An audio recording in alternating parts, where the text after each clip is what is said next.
আমি আরিফ রহমান, বয়স ২৬। গতকাল রাতে আমার বিয়ে হয়েছে। যার সাথে আমার বিয়ে হয়েছে তার নাম হচ্ছে তানিশা। সকালে ঘুম ভাঙতেই মাথায় একটাই কথা ঘুরছিল, এই আমি কি আসলেই বিয়ে করে ফেললাম? পাশে তাকাতেই দেখি তানিশা ঘুমিয়ে আছে, আমার একমাত্র বউ। এখন থেকে ওর পরিচয় এটাই। ওর ঘুমন্ত মুখটা বেশ শান্ত, অথচ ওকে আমি তেমন করে চিনি না। চিনি বলতে বিয়ের আগে ২-৩ বার দেখা, তাও বাড়ির লোকজনের সামনে, কথাও বেশি হয়নি। এখন এই মেয়ে আমার জীবনের সবচেয়ে কাছের মানুষ। কেমন যেন একটা অদ্ভুত অনুভূতি হচ্ছে, ভয়, উত্তেজনা, দায়িত্ব, ভালোবাসা সব একসাথে মিশে। আমি ধীরে ধীরে বিছানা থেকে উঠলাম, ওকে না জাগিয়ে। রান্নাঘরে গিয়ে ফ্রিজ থেকে পানি নিয়ে বসে পড়লাম সোফায়। আমার মা বলেছেন, তোর বউ যেন কষ্ট না পায় মনে রাখিস। আর বাবা বলেছেন, বিয়ে মানে দায়িত্ব, এটা কোনো প্রেমের খেলা না। আর আমি ভাবছি, ও কেমন করে আমার জীবনে মানিয়ে নেবে? আমি বা পারবো তো ওর মনের মতো হতে? পেছন থেকে একটা ভাঙ্গা ভাঙ্গা গলা এলো। আপনি উঠেছেন? আমি ঘুরে তাকালাম। তানিশা চোখ কসলাতে কসলাতে দরজার ফ্রেমে দাঁড়িয়ে। ওর মুখে এখনো ঘুমের ছাপ, কিন্তু একটা লাজুক হাসি ছিল ঠোঁটে। ঘুম থেকে উঠে গেছো? আসলে আমি একটু পানি খেতে উঠেছিলাম। তারপর তানিশা আমতা আমতা করে বলল, একটা কথা বলবো? হ্যাঁ বলো। আসলে আমি রান্না পারি না ঠিক মতো। প্রথম দিকে একটু কষ্ট হবে, আপনি রাগ করবেন না তো? আমি তাকিয়ে রইলাম ওর দিকে। ও একটু সংকোচ বোধ করছে। আমি হেসে বললাম, সমস্যা নেই, আমি ডিম ভাজি করতে পারি, আপাতত চলবে। তারপর একসাথে রান্না শিখে নেব, কেমন? তানিশা একটু একটু অবাক হলো, তারপর মুচকি হাসল। সেই হাসিটা আমার আজকের সকালটা সুন্দর করে দিল। তানিশা একটু এগিয়ে এসে বলল, আপনি চা খান? হ্যাঁ, 1 কাপ সকালে, আর সন্ধ্যায় না হলে মাথা ধরে। তাহলে আমি বানিয়ে আনি? না না, তুমি বসো, আমি করছি। তুমি আগে ফ্রেশ হয়ে নাও। আমি না এখনো ঠিক বুঝে উঠতে পারছি না আপনি এত সহজভাবে কথা বলেন কিভাবে। আমি তো ভয় পাচ্ছিলাম। কিসের ভয়?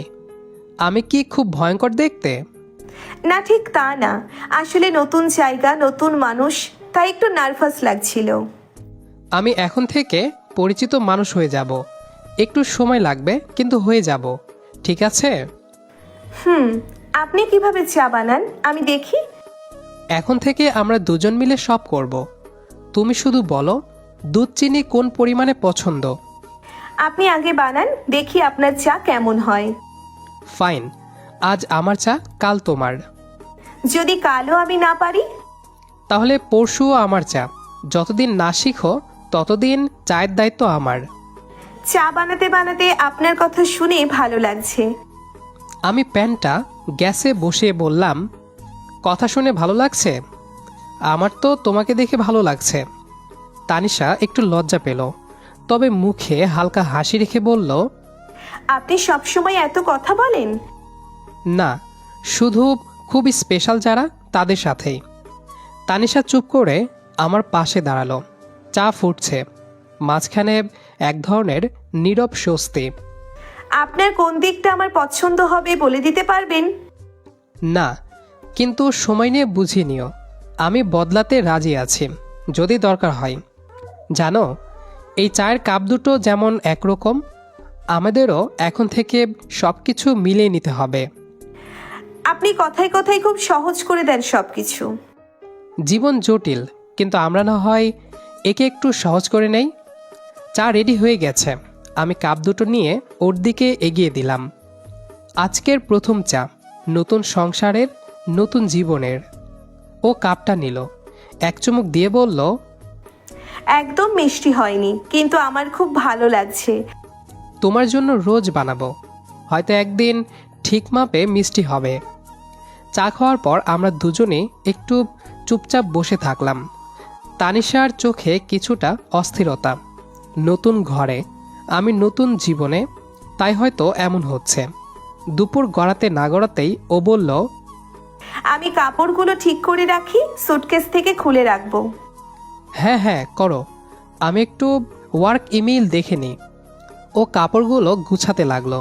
আমি ল্যাপটপ খুলে বসলাম, কিন্তু কাজের চেয়ে ওকে দেখতেই বেশি সময় গেল। তারপর হঠাৎ একটা শাড়ি তুলে বলল, এই শাড়িটা আপনি পছন্দ করবেন? যদি তুমি পরো তাহলে সবই পছন্দ হবে। এইসব কথা আগে থেকে শিখে রেখেছেন তাই না? আর এখন আমাকে দেখে শুরু করেছেন? তোমাকে দেখে শুরু করেছি, কারণ তুমি একজনই, বাকি কেউ না। দুপুরের খাওয়ার সময় হয়ে গেছে। তানিশা একটু সংকোচ নিয়ে বলল, আপনি যদি রাতে বলেন আমি কিন্তু সত্যিই পারবো না। ঠিক আছে, তাহলে বাহির থেকে খাবার অর্ডার দিয়ে দেই। প্রথম দিন বলে কথা, আজ আমরা আরামে কাটাবো। আমি ফোনে বিরিয়ানি অর্ডার করলাম। খাবার আসতে প্রায় 40 মিনিট লাগলো। সেই সময় আমরা সোফায় বসে টিভি চালিয়ে একটা সিনেমা দেখতে লাগলাম। পুরনো বাংলা মুভি, হাস্যকর ডায়লগ, অদ্ভুত অ্যাকশন। হঠাৎ তানিশা আমার দিকে তাকিয়ে বলল, আপনাকে দেখে বোঝাই যায় না আপনি এত হালকা স্বভাবের। বিয়ের আগে কেউ বোঝে না, বিয়ের পর আস্তে আস্তে সব দেখা যায়। আপনার কোনো বাজে অভ্যেস আছে? হ্যাঁ, অনেক রাতে ঘুমাই। তুমি ঠিক করে দিও। আমিও মাঝে মাঝে কথা বলতে বলতে ঘুমিয়ে পড়ি, সমস্যা হবে না তো? না, বরং আমি ঠিক ঘুমাতে পারবো। পাশে কেউ কথা বলবে, এটাই তো শান্তি। দুপুরের খাওয়া শেষে দুজনে বারান্দায় দাঁড়ালাম। হালকা বাতাস, নিচে রাস্তায় হর্ন আর মানুষজন। আমি চুপ করে দাঁড়িয়েছিলাম। হঠাৎ তানিশা পাশে এসে বলল, আপনি কি আমাকে ধীরে ধীরে পছন্দ করতে পারবেন? পছন্দ করার জন্য সময় লাগবে না। তোমার মতো একটা মানুষকে সময় লাগবে বুঝে নিতে, কিন্তু পছন্দ, সেইটা তো কাল রাত থেকেই শুরু হয়ে গেছে। তানিশা আর কিছু বলল না, শুধু ওর হাতটা আলতো করে আমার হাতের ওপর রাখলো। আমিও শক্ত করে ধরলাম। আপনার হাত ঠান্ডা, কিন্তু ধরা অনেক শক্ত। আমি একটু নার্ভাস। আপনি আপনি তো পুরো সময় আমার নার্ভাস ভাব কাটানোর দায়িত্ব নিচ্ছেন। বাইরে যতই স্বাভাবিক দেখাই, ভেতরে তো আমিও নতুন, তোমার মতোই। ও এক হাত দিয়ে চুল ঠিক করলো। আমি ওর চুলে হাত দিয়ে বললাম, জানো, চুলটা কানের পাশে সরিয়ে দিলে তোমায় দেখতে আরো ভালো লাগে। আপনি কি চুলে হাত দেন? মানে? মানে কেউ কেউ অভ্যেস বশে দেয়, আবার কেউ দেয় না। আমি শুধু তখনই হাত দিই যখন জানি সামনের মানুষটা রাগ করবে না। তুমি কি রাগ করছো? না, কিন্তু এমন লাগছে যেন সিনেমায় ঢুকে গেছি। তোমার সঙ্গে থাকলে সব কিছুই সিনেমা। ও মাথা নিচু করে দাঁড়িয়েছিল। আমি আস্তে করে ওর কপালে একটা চুমু দিলাম। তানিশা একটু কেঁপে উঠল, তারপর চোখ তুলে তাকালো আমার দিকে। এত সহজভাবে সব করছেন কিভাবে? কারণ তুমি পাশে আছো, আর আমিও চাচ্ছি আমরা সহজ হই। আমরা কিছুক্ষণ একসাথে বারান্দায় দাঁড়িয়ে থাকলাম। তারপর ও বলল, ভেতরে যাব? চলো এখন একটু রেস্ট নেই, তারপর বিকেলে একসাথে ছাদে যাব। যাব, তবে আপনি হাত ধরেই নিয়ে যাবেন, হঠাৎ আমি হারিয়ে না যাই। হারালে খুঁজে বের করব। আমার হাত ধরো। বিকেল থেকে প্রায় সন্ধ্যা হয়ে গেল। দুজনে ছাদে বসে আছি, চা খাচ্ছি আর একে অপরের জীবনের মজার গল্পগুলো বলছি। আমি আগে থেকেই রাতের খাবার অর্ডার দিয়ে রাখলাম। বেশ কিছুক্ষণ পর খাবার আসলে দুজনেই খাবার খেয়ে রাতে চলে আসলাম। তানিশা সব কিছু গুছিয়ে হাত মুখ ধুয়ে ফ্রেশ হয়ে রুমে আসলো। রাত 11টা। ঘরটা আধো আলো। পর্দার ফাঁক গলে আসা স্ট্রিট লাইটের আলো বিছানার এক পাশে এসে পড়ছে। তানিশা আমার পাশে আধশোয়া হয়ে বলল, এতটুকু নীরবতা আমার কখনো ভালো লাগতো না, এখন কেন জানি শান্ত লাগছে। কারণ এখন এই নীরবতার মাঝেও আমরা আছি, দুজনেই। আমি ওর দিকে একটু এগিয়ে গেলাম, খুব আস্তে ওর হাতটা ধরলাম। আঙ্গুলগুলোতে এক ধরনের কাঁপুনি। আমারও কাঁপছিল, কিন্তু চুপচাপ ধরে রাখলাম।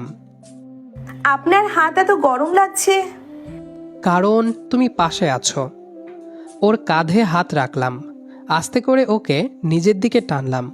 ও কিছু বলল না, বাধাও দিল না। ওর মাথাটা আমার কাঁধে এসে ঠেকালো। আমি চুলে হাত বুলিয়ে দিতে দিতে বললাম, তানিশা, যদি তোমার কিছুতেই অস্বস্তি হয় আমায় বলবে, ঠিক আছে? তানিশা শুধু মাথা নাড়ল। আমি আমার কপাল ওর কপালে ঠেকিয়ে চোখ বন্ধ করলাম। দুজনের নিঃশ্বাসের শব্দ মিশে যাচ্ছিল। ওর চোয়ালে বারবার হাত বোলালাম। তারপর ওর ঠোঁটের এক কোণ ছুঁয়ে বললাম, আমি কোথায় ছুঁইলে তোমার ভালো লাগে তা আমায় শেখাও। আমি নিজেও জানি না, তবে এখনকার ছোঁয়াগুলো শান্ত লাগছে। আমি ধীরে ধীরে ওর গালে চুমু দিলাম, তারপর গলায়। ওর গলার ভেতর থেকে এক টুকরো চাপা নিঃশ্বাস বের হলো। ওর হাত এবার আমার পিঠে এসে থামলো। আমি থামলাম না, খুব ধীরে ওর মুখের সামনে এসে দাঁড়ালাম। ও নিজেই এবার ঠোঁট তুলে এলো। প্রথম চুমু, একটু তড়িৎ স্পর্শের মতো। তারপর আমরা দুজনেই চোখ বন্ধ করলাম। আমাদের ঠোঁট জুড়ে থাকলো কয়েক মুহূর্ত। তুমি চাইলে আমি শুধু এইভাবেই থেকেও থাকতে পারি। আমি চাই আপনি এভাবেই পাশে থাকেন, ধীরে ধীরে, এমনভাবে যেন মনে হয় আমি নিজের মধ্যেই রূপ নিচ্ছি। আমি ওর ঘাড় বরাবর চুমু দিতে দিতে ধীরে ধীরে শরীর বরাবর নামলাম, কিন্তু খুব সতর্ক, যেন প্রতিটা ছোঁয়া ওর সম্মতিতে গড়া হয়। ও আমার হাত ধরলে এবার শক্ত করে। ওর চোখে জল। আমি থমকে গেলাম। তানিশা, কি হয়েছে? ভয় পাচ্ছ?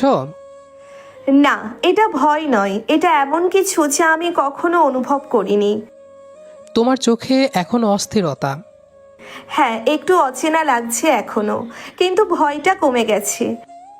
এই প্রথম এত কাছে তুমি, বিশ্বাস হচ্ছে না। তানিশা এবার চোখ বন্ধ করল। আমি ওর কপালে আবারও একটা চুমু দিলাম, এবার একটু দীর্ঘ সময় ধরে। ওর হাত আমার বুকের উপর এসে পড়ল। আমি থামিনি, ধীরে ধীরে ওর চুলে হাত বুলালাম। তানিশা হালকা গলায় বলল, আপনি কি চাইছেন আমি এখন আপনার একদম হয়ে যাই? না, আমি চাই তুমি নিজে থেকে আমার হও। আমি জোর করে কিছু চাই না, শুধু তুমি বুঝে নিও আমি কতটা তোমায় অনুভব করছি। তানিশা এবার আমার দিকে একটু ঘুরে এলো। ওর ঠোঁট কাঁপছিল, আমি সেটা দেখতে পাচ্ছিলাম। আমি ধীরে ধীরে ওর গালে ঠোঁট রাখলাম, একবার দুইবার, তারপর ও নিজেই আমার গলায় মুখ রাখলো। ভয় পাচ্ছ? না, আপনি থাকলে আমি নিরাপদ মনে করি। আমি ওর চোখে চুমু দিলাম, তারপর ধীরে ধীরে ওর শরীরের প্রতিটা ভাঁজে মিশে যেতে লাগলাম, যেমন নদী মাটিকে আলতো করে ধুয়ে দেয়। আমাদের মাঝে আর কোনো দ্বিধা থাকলো না, থাকলো কেবল তীব্র অনুভব। ধীরে ধীরে রাত গভীর হচ্ছিল, আর দুটো শরীর একে অপরকে ছুঁয়ে ছুঁয়ে ভালোবাসা শিখে নিচ্ছিল। জোর করে নয়, ছন্দে বোঝাপড়ায়, সম্মতিতে। পরের দিন সকাল। ঘুম ভাঙল তানিশার কণ্ঠে। আরিফ, এত ঘুমান কিভাবে আপনি? আমি চোখ মেলে দেখি ও বিছানায় বসে আছে, চুল এলোমেলো, মুখে সেই ভোরের এক ধরনের মায়া। ওর কণ্ঠে বিরক্তি নেই, বরং একটু অভিমান মেশানো হাসি। তুমি তো দেখছি আগেই উঠে গেছো, ঘুম হলো? আমি তো সেই আগেই উঠে বসে আছি, কিন্তু আপনি ঘুমিয়েছিলেন তাই চুপচাপ বসেছিলাম। তুমি আমার ঘুম ভাঙাওনি কেন? ভাঙলে আপনি আবার বলতেন আরো একটু ঘুমাই, আমি জানি। তোমার সঙ্গে ঘুমিয়ে থাকার চেয়ে বড় সুখ আর কি আছে? আপনার কথা শুনলে মনে হয় সিনেমায় ঢুকে আছি এখনো। তোমার মতো নায়িকা থাকলে আমি সারা জীবন সিনেমাতেই থাকতে চাই। এত সহজে রোম্যান্স নয়। সকালে চা খাওয়াবেন না? তুমি তৈরি হও, আমি চা করি। আজ একটু স্পেশাল বানাবো। চিনি একটু কম দিয়েন আর দুধ বেশি। তোমার মতোই মিষ্টি কম, কোমলতা বেশি। চা বানাতে বানাতে বারবার মনে হচ্ছিল এই সম্পর্কটা কতটা ধীরে ধীরে গভীর হয়ে যাচ্ছে। আগের রাতে আমাদের দুজনের মধ্যে একটা নতুন বোঝাপড়া তৈরি হয়েছে, আর আজ সকালটা যেন তার পরিণতি। চা নিয়ে রুমে এলাম, দেখি তানিশা আয়নার সামনে দাঁড়িয়ে চুল আঁচড়াচ্ছে। আমি পেছন থেকে ওর কাঁধে হাত রাখলাম। তুমি জানো, তুমি আয়নায় যতটা সুন্দর লাগো তার চেয়ে বেশি সুন্দর তোমার এই সকালবেলার মুখটা। এত কথা কিভাবে আসে আপনার মাথায়? তোমাকে দেখে সব কথা মনে পড়ে যায়। ও চায়ের কাপ হাতে নিল, এক চুমুক দিয়ে বলল, আজ মিষ্টিটা ঠিক হয়েছে। লাগছে না বিয়ের দ্বিতীয় দিন, মনে হচ্ছে বহুদিন ধরে একসাথে আছি। মনে হচ্ছে আমরা যেন একে অপরকে আগে থেকেই চিনতাম। চা শেষ করে দুজনেই বারান্দায় গেলাম। ও হালকা শাল জড়িয়ে নিল। আমি ওর পাশে দাঁড়িয়ে বললাম, আজকের সকালটা একটু অন্যরকম লাগছে না? এমন সকাল প্রতিদিন হোক। শুনুন, আজ দুপুরে কিন্তু আপনি রান্না করবেন। আমি আবার রান্না? তুমি যদি সাথে হেল্প করো তাহলে পারবো।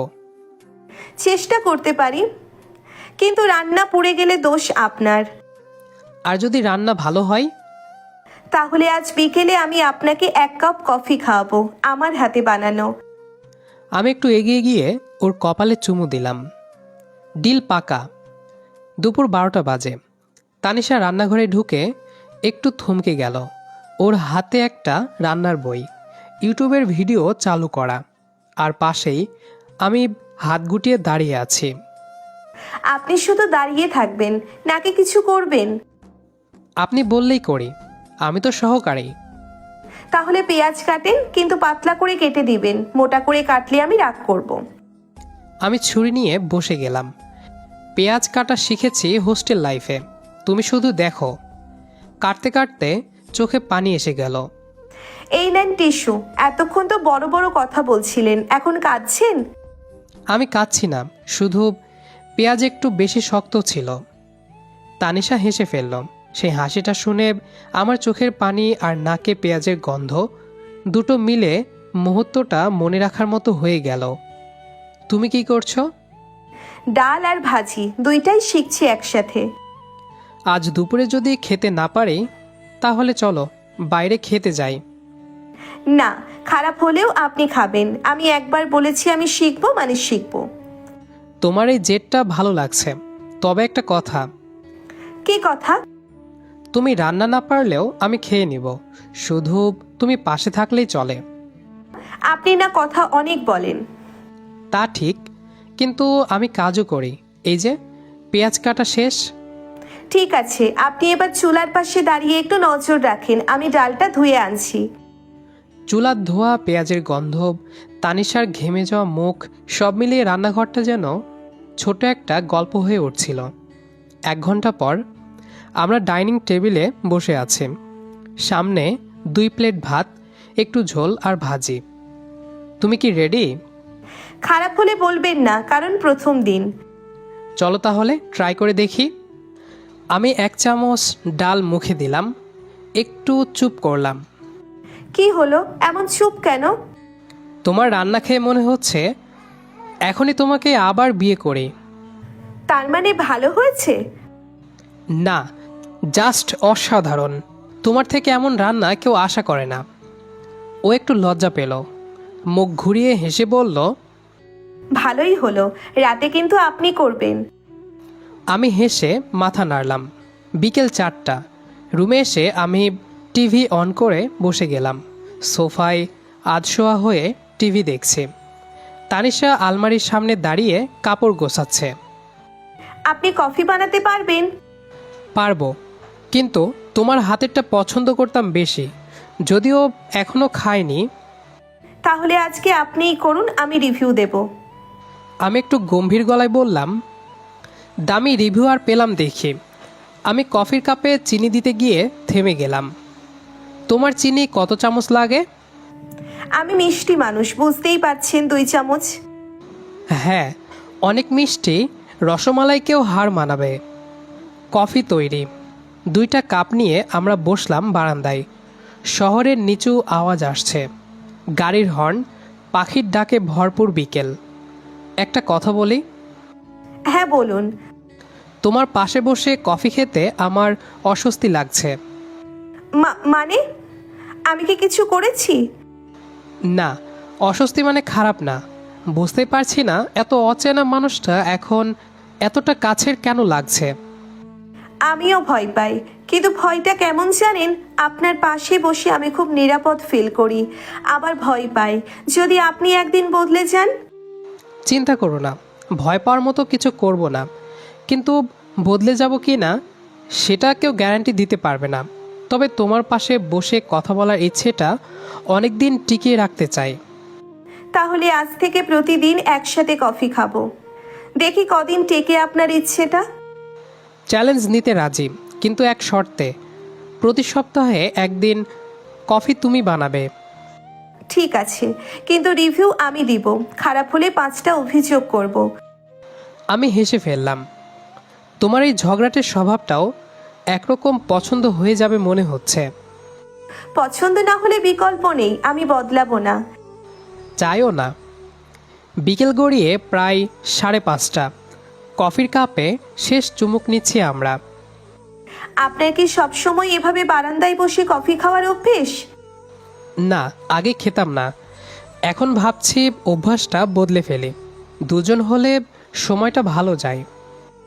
আচ্ছা, আপনি ঠিক কেমন মানুষ? খুব বেশি সিরিয়াস? সিরিয়াস তখনই হই যখন রাগ লাগে, না হলে আমি ভীষণ ঢিলেঢালা মানুষ। ঢিলেঢালা মানুষ মানে?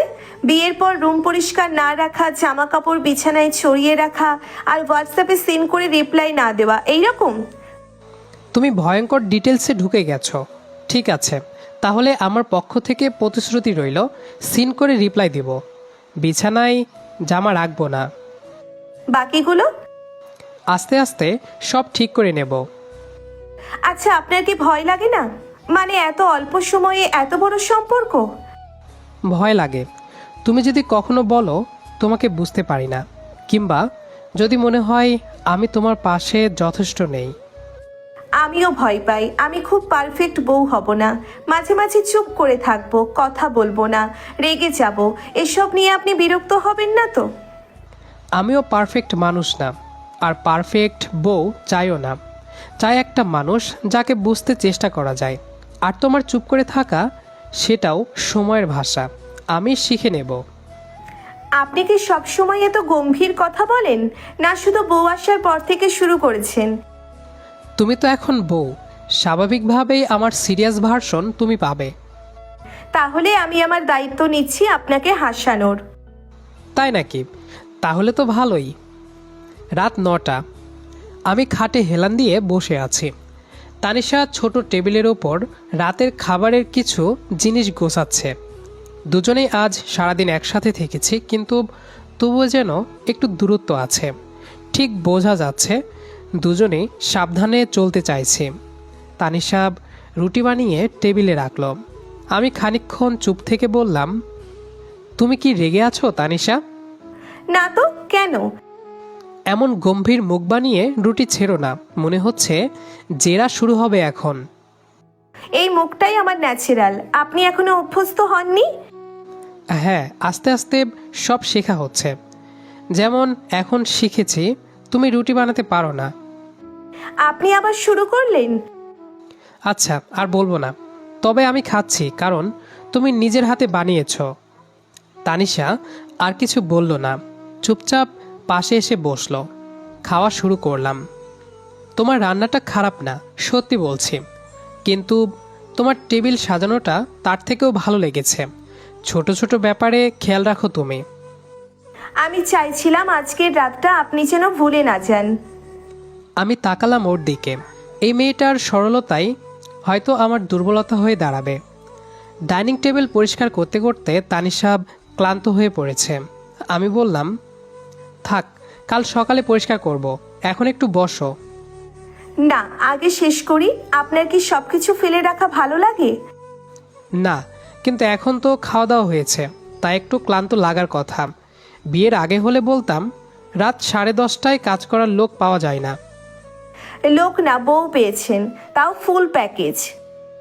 সব কিছু গুছিয়ে দুজনের রুমে চলে আসলাম। ঘরের লাইট অফ, শুধু ডিম লাইট জ্বলছে। আমি খাটে শোয়া। তানিশা পাশে বসে মোবাইলে কিছু দেখছে।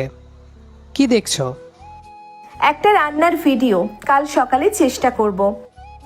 তুমি যদি বিরিয়ানি বানাও তবে আমি অফিস কামাই করে বাড়িতে থাকবো। পছন্দ করেন? অনেক। আচ্ছা, একটা কথা বলি। বলুন। আজ তোমার সঙ্গে থাকতে ভালো লেগেছে। আলাদা করে কিছু না করলেও এই থাকার ভেতরেই অনেক কিছু আছে। আমিও ঠিক এইটাই ভাবছিলাম। দুজনের চিন্তা ভাবনায় দেখছি এক। আমার না ঘুম আসছে না। আমার? তাহলে একটা খেলা খেলি। খেলা মানে? আপনি আমাকে একটা প্রশ্ন করুন, আমি উত্তর দেব, তারপর আমি করব, আপনি দেবেন, কিন্তু হ্যাঁ, সৎ থাকতে হবে। ঠিক আছে। তাহলে আপনি শুরু করুন। ওকে, প্রথম প্রশ্ন, তুমি কিসে ভয় পাও? আমি ভয় পাই মানুষের বদলে যাওয়া দেখলে। আমি চুপ করে ওর দিকে চেয়ে রইলাম, কিছু বললাম না। এবার আমার পালা। ওকে। আপনি কিসে ভয় পান? আমি ভয় পাই এটা ভেবে তুমি যদি কখনো আমার কাছ থেকে দূরে সরে যাও, মনের দিক থেকে। তানিশা আর কিছু বলল না, শুধু আস্তে করে হাতটা আমার দিকে বাড়িয়ে দিল। আমি হাতটা ধরলাম আলতো করে। এই দেহে প্রাণ থাকতে আমি কখনোই আপনার কাছ থেকে সরে যাব না। আর আমি বেঁচে থাকতে কারো সাধ্য নেই আমাদের আলাদা করার। এখন থেকে আমি তোমার ভালো থাকা, খারাপ থাকা সব কিছুর দায়িত্ব নিয়েছি। কথা দিন কোনোদিন ছেড়ে যাবেন না। কথা দিলাম কোনোদিন ছেড়ে যাব না, শেষ নিঃশ্বাস পর্যন্ত তোমার পাশে থাকব। তো প্রিয় দর্শকবৃন্দ, আমাদের আজকের গল্পটি আপনাদের কাছে কেমন লেগেছে সেটা অবশ্যই কমেন্ট করে জানাবেন। দেখা হবে আবারও নতুন কোনো গল্প নিয়ে, সেই পর্যন্ত আমাদের সাথেই থাকবেন। আর আমাদের ইউটিউব চ্যানেলটি যারা এখনও সাবস্ক্রাইব করেননি তারা অবশ্যই সাবস্ক্রাইব করে দেবেন। আর যারা অলরেডি করেছেন তাদেরকে অসংখ্য ধন্যবাদ। দেখা হচ্ছে আবারও পরবর্তী কোনো গল্পে, সে পর্যন্ত আমাদের সাথেই থাকবেন।